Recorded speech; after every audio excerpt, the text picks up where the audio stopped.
Welcome to the Rusted Garden Homestead. This video is all about putting your tomato beds to rest. We're going to clean this up and I will set it up using sort of my secret ingredients: wood ash, alfalfa pellets. I'll show you how I use those, and then also go over using granular fertilizer, compost, leaf mold.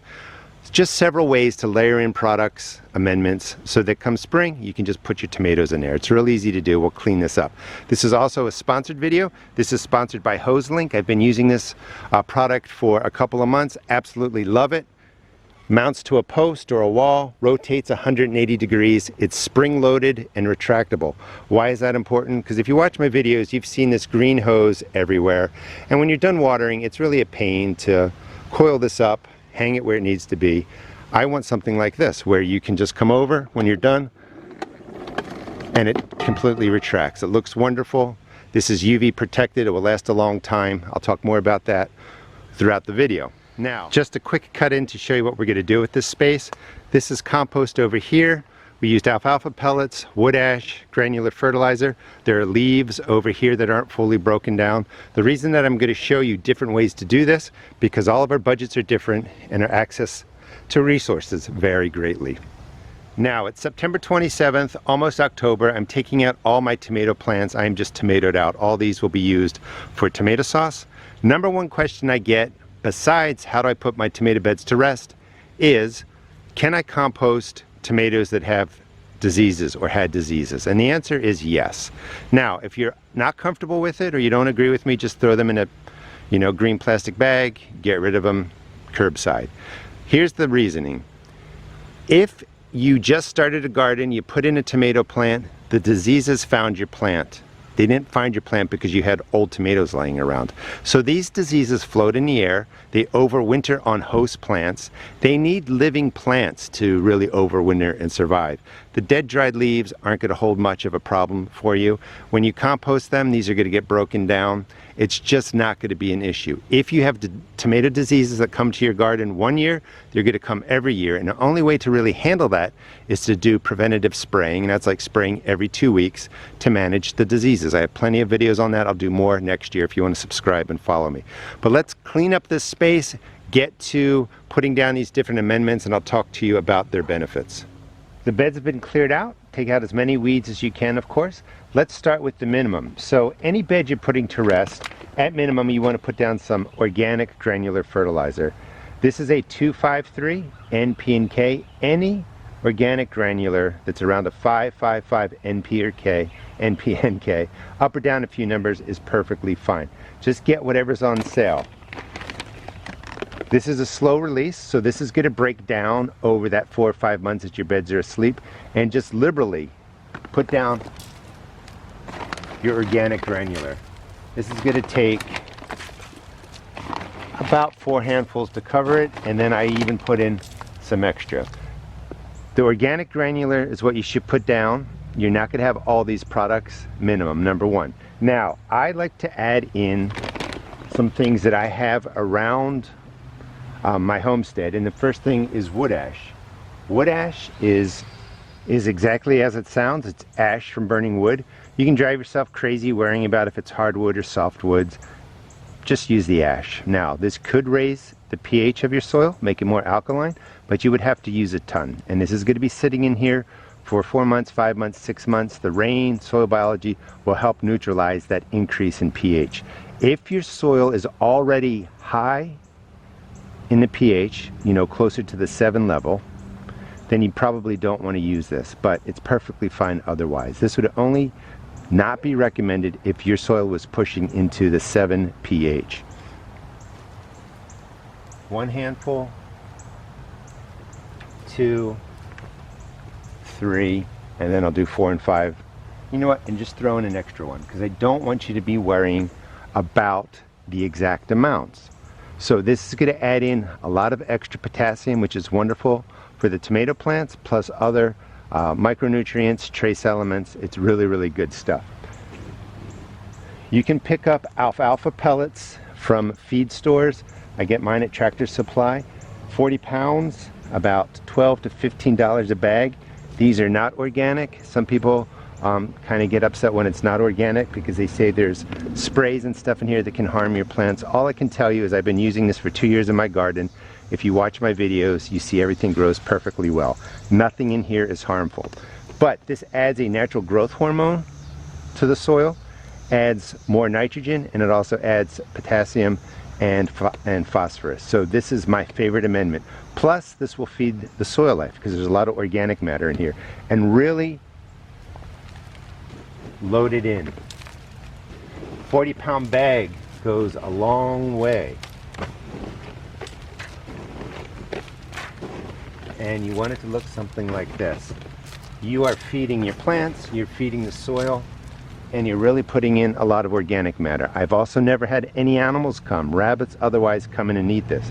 Now, if it stays in this pelleted form, you might be feeding the animals, but soon as this gets wet, it breaks down into really just fine flakes, just like sawdust, and that's what you want to do. So either do this the day that it's going to rain, or go ahead and just wet everything down. After we do this, I'll get to the compost and the leaf grow, or the leaf mold, as another application you could do.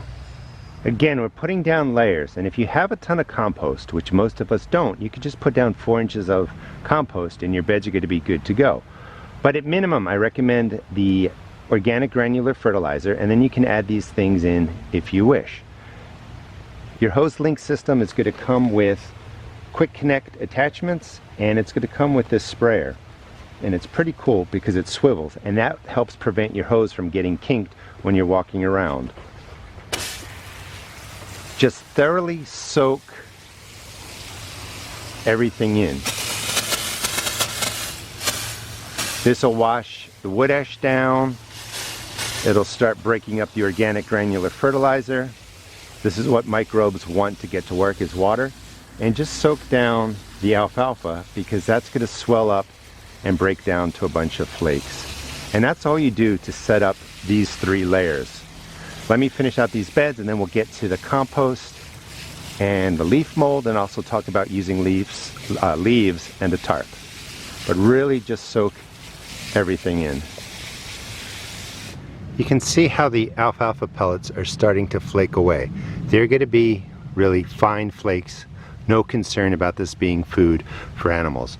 So you soak it in. The next thing that you could put on here, and I do recommend, this is my own compost, my own leaf mold mixed together. I have a lot of space, so I'm able to make a lot of this. Again, it'd be real easy for me to say just put compost down, but then again, I also know most people can't make as much as I can. The beauty of putting down compost, and you want to put down about 1 inch, you know, just cover everything. The beauty about putting compost down now and leaves down now is they don't have to be fully composted down, because they can sit here for, again, for that 4, 5, 6 month period. Soil life will break it down, worms will enjoy it, microbiology will break it down, and come the spring, you're going to have great stuff for your tomato plants to grow in. So let me cover this up. We'll talk a little bit more about using a tarp if you want to do that. You don't have to do everything I'm doing here. These are options that you can use in your garden based on what you have available and what you would like to use. I think this looks great. I would just soak this in, and it's good to go for the next 4 or 5 or 6 months. Just let it be. This is well composted material, so I'm not going to cover it. If for some reason, and this is true for most of us, we're going to have leaves that are falling. These are leaves that aren't fully broken down, and you can just drop them down just like that right on the bed. And what I would put on top of here, of course I would take these T-posts out, but they're staying. This is where I'm going to grow my tomatoes next year. So you could just lay a tarp down there, make sure there's some holes in it, because you want the tarp to allow water to get in there so the microbiology breaks all this down. You could put down cardboard, just weight it down. And the reason that you're putting a tarp down is sometimes when you're using leaves, they're going to blow away. If you don't think the wind is going to be an issue, just go ahead and drop your leaves down. I will link a video that shows you how I made my leaf compost that I used right in here. I also link Hoselink.com in the video description if you want to check them out. And at the end of this video, after I sign off, I'll go into more details about the Hoselink retractable hose I'm using, if you want to learn a little more about it. But again, you can see the alfalfa pellets are all starting to break down. But once these beds are put to rest, they're good to go. Nothing you need to do until spring, and that's when we'll get back to planting. And you can set your beds up, all your beds, using these methods. And I'm going to stress one more time. You're going to definitely want some organic granular fertilizer, and you could stop there if that's all you have. But if you have wood ash, go ahead and use that. I like adding in alfalfa pellets, and you saw that I have plenty of compost. So the main thing that I do is wood ash, alfalfa pellets, and then my compost on there, and that's been working really well for the last 2 years. Thanks so much for watching. Please check out my seed shop at therustedgarden.com and put in the effort now to put your garden beds to rest, because it will really pay dividends come spring. Thanks so much for watching. Going forward, any sponsored videos, I'm going to talk about the product at the end of the video at length, so you can decide if this is something that you would like to use, in your garden. I really like the reel system from Hoselink. It's 82 feet of hose. I already showed you that it mounts to a post. It swivels 180 degrees. We just finished the video. You can pull out as much as you need. It clicks and it stops, and then you just pull it again and it winds back up. It's really that easy. That's a game changer for me, because I was dragging this big green hose that you see down here all over the place, and it really was a pain to wind up and then put on to this black post right here. And I had to buy this. You have to buy a hose that hooks up to the back of it to your main water hose, and then you have to buy the other hose. You also have to buy a nozzle. So you are spending money to get all the components to be able to have a hose go through your garden. Or you can just buy the Hoselink, which comes with everything, including the quick link attachments for your hose side and also for your nozzle. And you just pull it out, it automatically stops. But I like that this nozzle spins, because it really does stop your hose from kinking up. Real easy to control, just with your thumb. And it has, I think, 8 different nozzle sprays on there. But this is really worth the money. If you're looking for a hose for your garden, I recommend, of course, Hoselink, and you can find them at hoselink.com. They come in 82 feet, and I think I saw 60 feet if you don't need something this big. Again, thanks for watching, and at the end of my videos, anytime I have a sponsor, I will talk a little bit more about it. And I love this part. There you go, cleaned up, I'm ready to go inside.